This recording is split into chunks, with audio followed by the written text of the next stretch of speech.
দেশে এক ধরনের নিও ফ্যাসিজম প্রতিষ্ঠা পাচ্ছে, নয়া ফ্যাসিবাদ। এই ফ্যাসিবাদ জন্ম দিয়েছে মবিস্টরা। ভাই আবার বললেন যে মব, এইটাকে আবার আমি একটু মতবিরোধ করি। মব 36শে জুলাই যেটা দেখছি, তাকে যদি আমরা মব বলি তাহলে অসম্মান করা হবে। 5ই আগস্ট একটা মব হবে কেন? অর্ধসত্য মিথ্যার চেয়েও ভয়ঙ্কর। ভাই যে কথা বলছে শোনেন, এটা খুব দুঃখের বিষয়।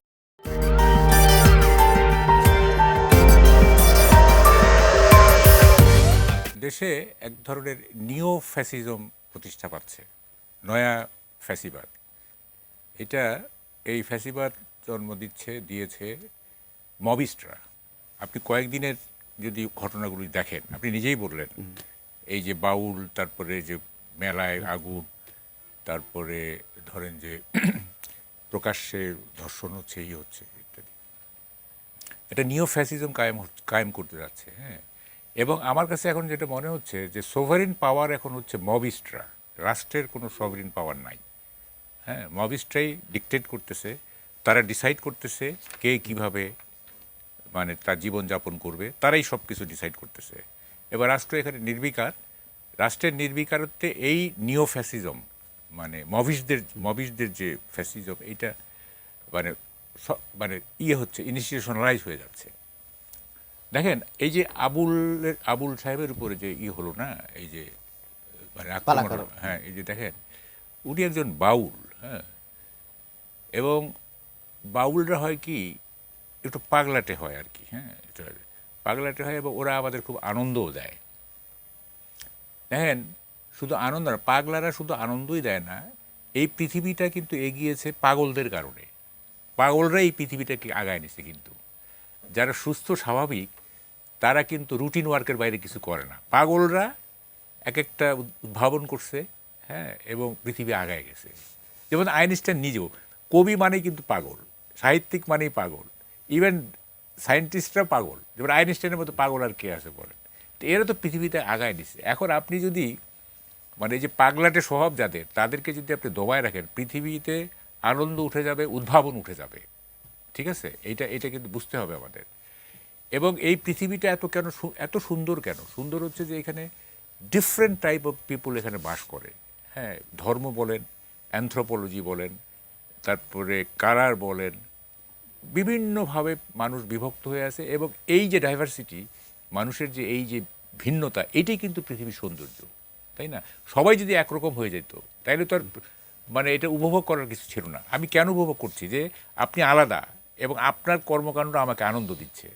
তো আপনি যদি এই এই মানে আপনার সঙ্গে মিলতেছে না, মানে আপনার পথে আসতেছে না, এইটাকে যদি আপনি বাধাগ্রস্ত করেন, হ্যাঁ, তাইলে তো পৃথিবীর সৌন্দর্যই থাকবে না।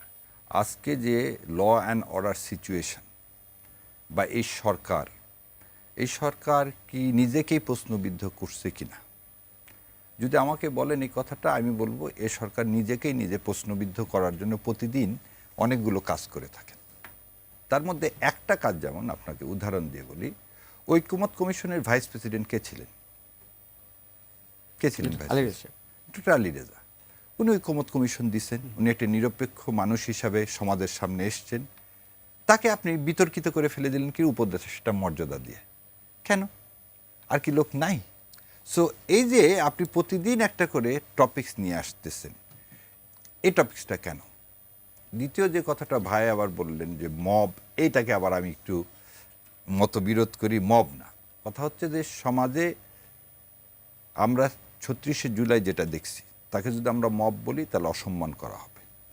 এবং আর একটা জিনিস যদি দেখেন, আইন শৃঙ্খলা পরিস্থিতি, নির্বাচনকে কেন্দ্র করে এগুলো এখন যেটা হচ্ছে, এটার ব্যাপকতা আরও বেশি আপনি দেখবেন সামনে। কারণ আমরা সবসময় বলতেছি ইন্ডিয়া বাংলাদেশের একটা স্ট্যাবিলিটি কখনোই চায় না। আমার অর্ধসত্য মিথ্যার চেয়েও ভয়ঙ্কর। মানে কেন ভয়ঙ্কর জানেন? অর্ধসত্য হলে কি, এটাতে সে ডিফেন্ড করতে পারবে, কারণ ওইটা, সেটা তো সত্য। অর্ধসত্য তো আমি ডিফেন্ড করতে পারবো, কারণ এটা তো অর্ধসত্য বলতেছি আমি, তাই না? কিন্তু বাকি অর্ধেক তো মানে ডিফেন্সলেস থেকে যাচ্ছে, সুতরাং এটা ভয়ঙ্কর। হ্যাঁ, আপনার অর্ধসত্য এটা মারাত্মক ক্ষতি, মানে মিথ্যার চেয়েও ক্ষতিকর। আচ্ছা, এখন দেখেন, এইটা আমি বলি মব না, উনি বলতেছেন যে 5ই আগস্ট, একটু ডিফার করি, সেটা হলো যে 5ই আগস্টের 5ই আগস্ট একটা মব হবে কেন? 5ই আগস্ট তো লাখ লাখ মানুষ, তাই না? যখন লাখ লাখ মানুষ হয়ে যায় তখন সেটার মব হয় না, সেটা হয়ে যায় পলিটিক্যাল ওয়েভ, সেটা পলিটিক্যাল মোমেন্টাম হয়ে যায়। সেটা মব হবে কেন? হ্যাঁ, মব হচ্ছে এ গ্রুপ অফ পিপুল, যারা এ গ্রুপ অফ আনরুলি পিপুল, রায়োটাস পিপুল, যারা একটা পার্টিকুলার পারপাস অ্যাচিভ করার জন্য বল প্রয়োগ করে, সেটা হচ্ছে মব। তো এখন যেটা দেখছি এ গ্রুপ অফ পিপুল তারা আনরুলি হয়ে যাচ্ছে, রায়োটাস হয়ে যাচ্ছে। এটা কি বাড়ছে এখন? হ্যাঁ, এটা ইদানিং তো বাড়ছে, মাঝখানে কিন্তু কমেছিল একটু। আর 5ই আগস্টটা হচ্ছে এটা হচ্ছে পলিটিক্যাল মোমেন্টাম, এটা পলিটিক্যাল ওয়েভ, এবং এটা তো মানে ঢাকা শহরে সব জায়গায় তো মানুষ নেমে গেছে। ওইটা তো মব হবে কেন, তাই না? মব ডিনোট সামথিং ডিফারেন্ট। আর যেটা শফিক সাহেব বলছে ওটা তো হাস্যকর। শফিক সাহেব বলছে এটা প্রেশার গ্রুপ।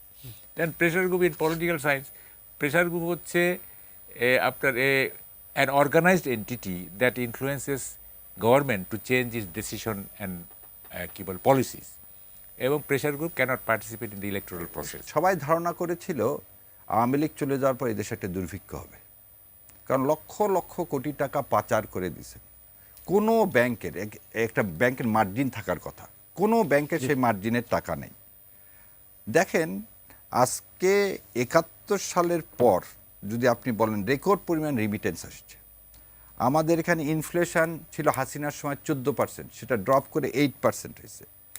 আমরা একটা ভারতের আধিপত্যবাদ থেকে রক্ষা পাইছি। আমরা একটা জাতীয় জুলাই সনদের মতো সমস্ত রাজনৈতিক দল এক জায়গায় হয়েছি। এবং যে কথাটা বলল যে ল অ্যান্ড অর্ডার সিচুয়েশান, আমার মনে হয় গত এক বছরে একটা গুম হয়নি। গত এক বছরে আমরা কোনো টিভি স্টেশন আসার সময় এই কথা চিন্তা করিনি যে টিভিতে যে কথা বলবো নিচে নেমে আমাকে কেউ আয়না ঘরে নিয়ে যাবে।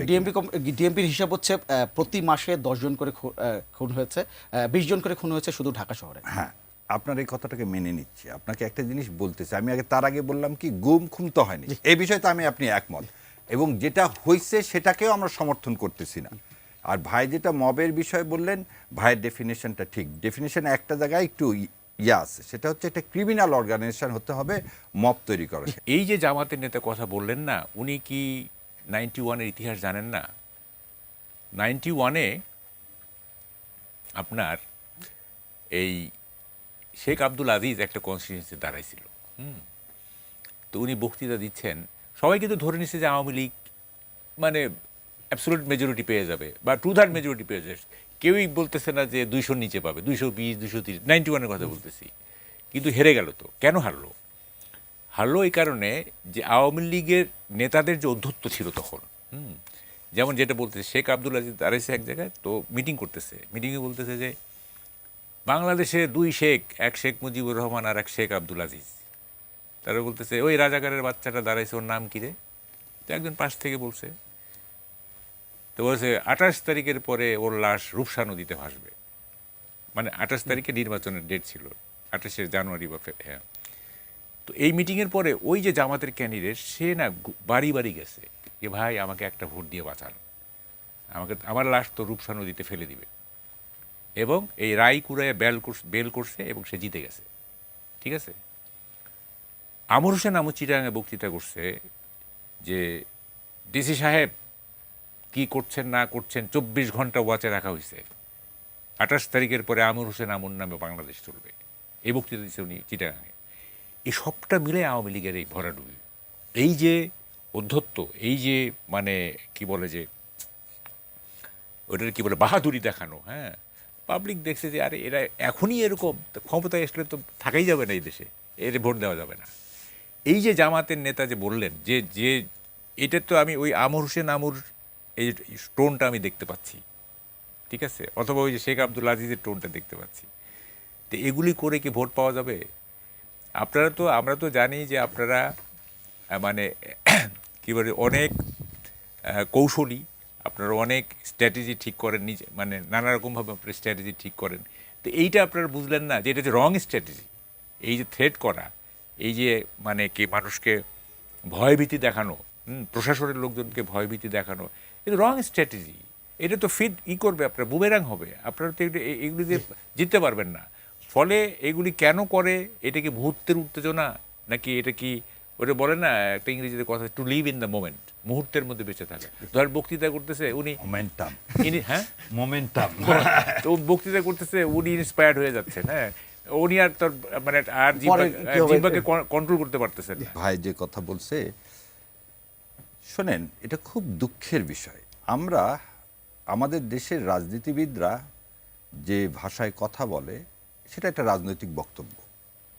রাজনৈতিক, আমরা কোর্টে সবসময় বলা হয় যে পল্টনে যে কথা বলবা সেটা কিন্তু সাবমিশন হয় না, কারণ সাবমিশন হতে গেলে সেখানে আইনের কথা বলতে হয়। সো পল্টনের কথাকে বলতে আমরা যতখানি ইন্টারেস্টেড, মানে এই প্রসঙ্গে বলতে জামাতের ওনার কথা বলে, তো আমরা কিন্তু কোনো অনুষ্ঠানে দেখি না যখন শশী থেরু, অজিত দোভালরা ডাকসুতে শিবির জয়লাভ করলো এই নিয়ে খুবই আতঙ্কিত, যখন রাজনাথ সিং একটা ডিফেন্স মিনিস্টার সাবধান করে দিচ্ছে আমার কেয়ারটেকার গভর্নমেন্ট ইউনূস সাহেব কীভাবে কথা বলবে সে বিষয়ে, তখন কিন্তু আমাদের বুদ্ধিজীবীরা এ বিষয়ে কথা বলতে কেন যেন জড়তার শিকার হয়। বিনা সিকরি সেদিন শেখ হাসিনাকে ফেরত দেওয়া প্রসঙ্গে বলতেছে যে আগে জাজমেন্ট দেন, তারপর আমরা ভেবে দেখি ফেরত দিব কি দিব না। এই অজিত দোভালরা আবার বলতেছেন কি, জাকির নায়েককে যেন বাংলাদেশে ভিসা দেওয়া না হয়, ভিসা দিয়ে যদি জাকির নায়েক এদেশে আসে তাকে যেন ইন্ডিয়াতে হ্যান্ড ওভার করা হয়। কেন? তার সে একজন অপরাধী। সো জাকির নায়েক অপরাধী আর শেখ হাসিনা অপরাধী না। সো ইন্ডিয়া যে আমাদের প্রকাশ্য শত্রু, ইন্ডিয়া যে এই দেশে স্ট্যাবিলিটি চায় না, এই আমাদের, আমি বলবো জামাত ইসলামের চট্টগ্রামের আমির সাহেবের মূল স্পিরিটটা ছিল এই যে প্রশাসন যেন ইন্ডিয়ার কথাতে না চলে। আমাদের মানে কি, বাংলাদেশের জনগণের কথায় প্রশাসনকে উঠবস করতে হবে। সে কিন্তু তার একটা স্টেটমেন্টও দিতে পারে, এই কথা কিন্তু আমরা বলতেছি না। আমরা বরং আরও বেশি অ্যাটাকিং কী হচ্ছে, ওনার কথাটাকে নির্বাচন কমিশন ভায়োলেশন হলো কিনা। রাজনৈতিক বক্তব্য কোনদিন ভায়োলেশন হয়? রাজনৈতিক বক্তব্য, স্পিচ ইজিতে থ্রেট। তিনি বলছেন কি যে প্রশাসনকে আমাদের কথা শুনতে হবে। আমাদেরটা মানে কি, এই সরকারকে বসাইছে আমরা বাংলাদেশের জনগণ, বাংলাদেশের জনগণের কথা শুনতে হবে। ভারতীয় আধিপত্যবাদের কথা শুনে নতুন নতুন ফিতনা তৈরি করা যাবে না। কিন্তু আমরা কেন যেন বুদ্ধিজীবীরা এই ইন্ডিয়ার কথাটাকে বলতে ভয় পাই। উনি জামাতে ইসলাম যখন এটা বললো তখন বিএনপি কিন্তু ওইভাবে দেখবে না। বিএনপি মনে করবে যে জামাত প্রশাসনকে ইয়ে করে মানে জিততে চাচ্ছে। বিএনপির অ্যাঙ্গেলটা এই অ্যাঙ্গেলে বিএনপি এই ভাববে, আমরা কি ভাবি সেটা বড় ব্যাপার না, বিএনপি কোন অ্যাঙ্গেলে ভাববে সেটা দেখতে হবে। দেখেন নির্বাচন বললেন না, আমি খোঁজখবর নিয়ে দেখছি অ্যাডভাইজারি কাউন্সিলের লোয়ার লেভেল, আপার লেভেল, সারফেস, ডিপ, কোথাও কিন্তু নির্বাচন নিয়ে কোনো আলাপ নাই। মানে নির্বাচন যে একটা ফেব্রুয়ারিতে হচ্ছে, কেউ কিন্তু দে আর নট কনসার্ন অ্যাবাউট নির্বাচন কমিশন, মানে নির্বাচন মানে মনেই হচ্ছে না যে একটা 3 মাস পরে একটা নির্বাচন। অ্যাডভাইজারি কাউন্সিলে একটা চাঞ্চল্য থাকবে না যে নির্বাচন হচ্ছে, নোবডি ইজ মানে কি বলে যে এক্সাইটেড অ্যাবাউট ইলেকশন। আর নির্বাচন কমিশনও দেখেন বলতেছে যে একই দিনে ইয়ে করে এটা চ্যালেঞ্জিং হবে। তারপরে আমাদের জামাতের আমির বলতেছেন যে এটা একই দিনে হলে এটা জেনোসাইড হয়ে যেতে পারে, নির্বাচনের জেনোসাইড, নির্বাচনের জেনোসাইড হয়ে যেতে পারে। তারপরে নানান জনে তো নানান কথা বলতেছে, হ্যাঁ, এবং এগুলো সন্দেহ তৈরি করতেছে যে নির্বাচনটা আদৌ হবে কিনা, মানে ডিউ টাইমে হবে কিনা, পিছিয়ে যেতে পারে কিনা। তো এটা তারপর ধরুন আইন শৃঙ্খলা বাহিনীকে সিস্টেমেটিক ওয়েতে মানে সিস্টেমেটাইজ করা, হ্যাঁ, এই যে সেনাবাহিনীকে হিউমিলিয়েট করতেছে, তারপরে ধরে পুলিশের 1 পয়সা মূল্য নাই, পুলিশের উপর চড়াও হচ্ছে। আইন শৃঙ্খলা বাহিনী ছাড়া তো আপনি নির্বাচন করতে পারবেন না, যতই বলেন না কেন।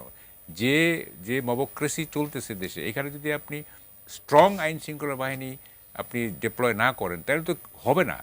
তো আপনি তো আইন শৃঙ্খলা বাহিনীকে সিস্টেমের মধ্যে নিয়ে আসতেছেন না, হ্যাঁ, কোনো ব্যাপারেই তো আপনি অ্যাড্রেস করতেছেন না, একেবারে নির্বিকার হয়ে আছেন, তাই না? তো ফলে আর্মিকে অ্যাক্টিভেট করতে হবে, পুলিশকে তার মোরাল ফেরায় এনে তাদেরকে আপনার কি বলে আইন শৃঙ্খলা যাতে প্রয়োগ করতে পারে সেই ধরনের তাদের মোটিভেশনাল কাজে নিতে হবে। তো ফলে এগুলি না করে শুধু মুখে বলে দিলাম যে ফেব্রুয়ারিতে নির্বাচন হবে, এইটা আই এম নট শিওর যে এই সম্ভব হবে দি গভর্নমেন্ট মানে রিয়েলি তারা মানে আন্তরিক কিনা